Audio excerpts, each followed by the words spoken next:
Kaixo, ziur askotan ikusi dituzula olatuak hondartzan edo futbol partida batean olatua egiten danean ikusi dozula nola sortzen dan, eta gai honetan uhinei buruz hitz egingo dugu eta gauza guzti horiek ulertuko ditugu fisikaren ikuspuntutik.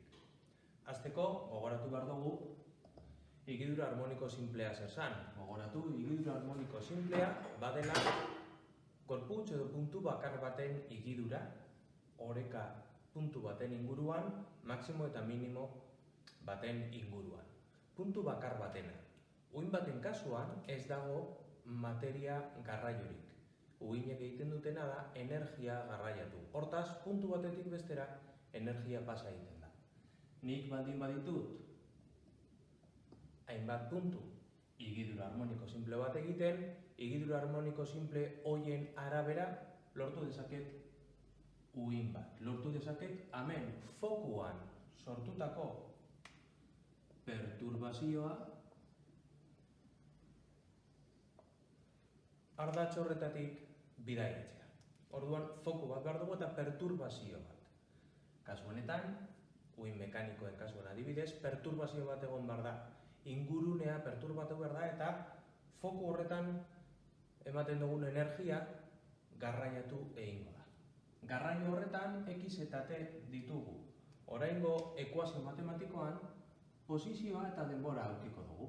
Posizio bakoitza eta puntu bakoitzak denbora zehatz batean egiten duen higidura. Orduan ikusten dugu amplitude badaukagula ere bai, maximo eta minimo baten artean mugituko dela, zerotik pasata. Seno bat daukagu hemen, mugimendu sinusoidala da. Eta bi elementu ditugu kontuan eukiteko, denbora, posizioa eta beti bezala desfasea. Denbora eta posizioa zergaitik puntu bakoitzak momentu zehatz batean egoera batean egongo da. Eta txikia ginenean bezala une los puntos marrazki horiek egiterakoan puntu bakoitzak egiten duen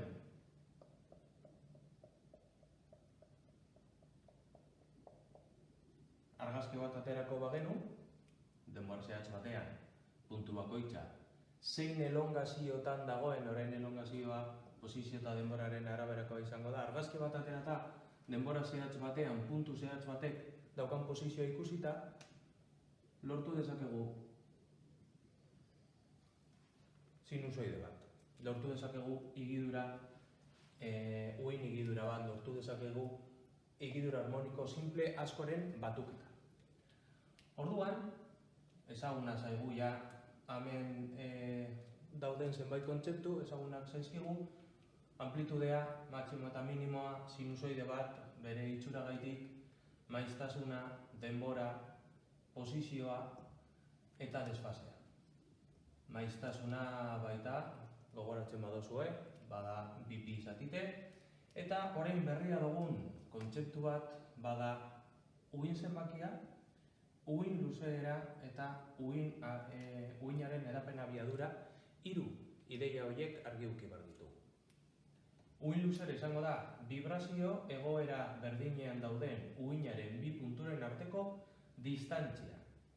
Klasean hainbat aldiz azaldu da moduan, hau adin bada nire uhina, hobeto marraztu eta klaro, hemen moztu egiten badut, eta joaten banaiz, behin da berriro jartzen, uhin osoa lortuko nuke. Adibidez, hemen mozten badut, ez dut lortzen uhin osoa, hemen mozten badut, ez dut lortzen uhin osoa, baina moztu egiten badut nodo batetik hurrengorez baizik eta bestera edo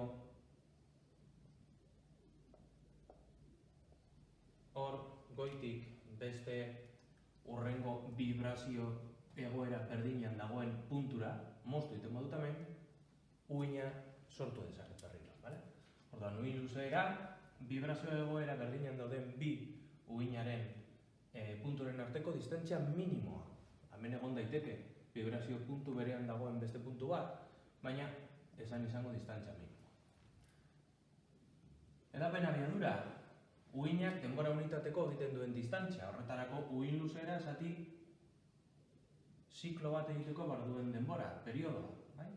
Eta uhin zenbakia. Uhin zenbakiak esaten digu zenbat uhin sartzen diren ziklo bakar batean. Bipi, gogoratzen baduzue, bada buelta oso bat, zerotik bipira, eta higidura harmoniko simplean ikusi genuen hemen badaukagula W, T, gehi, teta 0 izango dela zein puntutan dagoen bueltaka. Hemen geneukan proiekzioarekin, errepasatu higidura harmoniko simplea. Orduan bipi bada buelta oso bat eta ziklo oso bat egiterakoan zenbat uhin sartzen zaizkigun. Zergatik zenbat uhin? Esan dugulako lambda, uhin luzera, badela vibrazio egoera berdinean dauden uhinaren bi punturen arteko distantzia minimoa. Orduan, uhin zenbakia uhin bakoitzaren ezaugarri bakarra unibokoa da. Uhin mota bakoitzak, bere uhin luzera daukanez, uhin zenbaki zehatza eta bakarra edukiko du. Uhinak desberdintzeko modu bat da baita. Orduan, uhin higiduran materiarik ez da garraiatzen, energia garraiatu egiten da, eta ikusiko dozuenez klasean edo liburuan irakurriko dozuenez badauz uhin mota desberdinak. Behar bada hurrengo bideo batean azalduko dugu hori. Gaur argi gelditu behar zaiguna da, uhin higidura buruan eduki dezakegu higidura harmoniko simple askoren batuketa izan daitekela, eta horregatik uhin ekuazioa izango dela amplitude bide zena bat, eta hor barruan eduki behar dut puntu bakoitzak momentu batean daukan posizioa.